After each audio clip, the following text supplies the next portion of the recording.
નમસ્કાર મિત્રો, અંબા ફાર્મસીમાં આપ સૌનું વધુ એક વખત હાર્દિક સ્વાગત છે. તો મિત્રો, આજે આપણે વાત કરવા જઈ રહ્યા છીએ એકદમ નવી દવા નેફિથ્રોમાઇસિન વિશે. નેફિથ્રોમાઇસિન એક લેક્ટોન કીટોલાઇડ ક્લાસની દવા છે જે સામાન્ય રીતે 400 અને 800 મિલીગ્રામ પાવરમાં ઉપલબ્ધ હોય છે.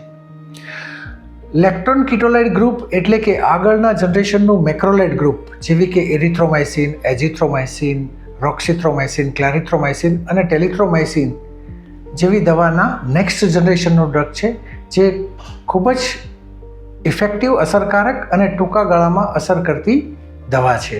મિત્રો, નેફિથ્રોમાઇસિન ભારતીય બજારમાં મિકનેફ નામે 400 અને 800ના પાવરમાં દરેક પ્રમુખ દવાની દુકાન પર જોવા મળતી હોય છે. તો મિત્રો, હવે વાત કરીશું આપણે એના ઉપયોગ વિશે.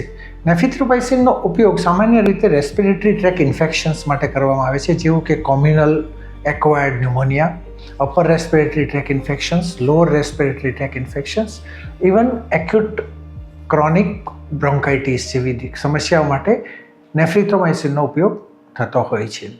તો મિત્રો, હવે વાત કરીશું ડોસેજ વિશે. ડોસેજ સામાન્ય રીતે ડૉક્ટરની સલાહ મુજબ દિવસમાં એક વખત 400 મિલીગ્રામ અથવા તો 800 મિલીગ્રામની ટેબ્લેટ 3 દિવસ માટે લેવાની રહેતી હોય છે. તો હવે વાત કરીશું આડઅસર વિશે. આડઅસરની વાત લઈએ તો સામાન્ય રીતે અમુક પેશન્ટોમાં ડાયરિયા, ગેસ્ટ્રાઇટિસ, એલર્જીક રિએક્શન્સ, માથાનો દુખાવો જેવી સમસ્યાઓ જૂજ પેશન્ટમાં જોવા મળતી હોય છે.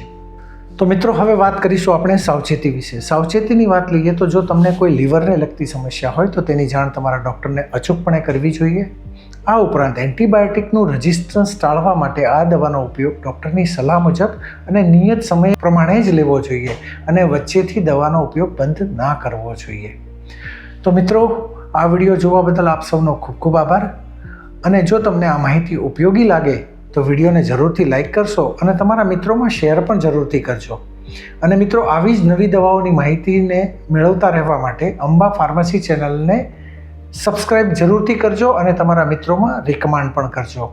અને જો તમને કોઈ નવી દવાની માહિતી જોઈતી હોય તો આ વિડીયોની કોમેન્ટમાં જરૂરથી લખજો, જેને કારણે અમે તમે તે દવાનો આવતા અમારા અંકોમાં સામેલ કરી અને તમને જરૂરી માહિતી પૂરી પાડી શકીએ. તો મિત્રો, ફરી મળીશું નવી દવાની માહિતી લઈને. ત્યાં સુધી આપ સૌ મિત્રો તંદુરસ્ત રહો, સ્વસ્થ રહો અને હસતા જરૂરથી રહેજો. Thank you.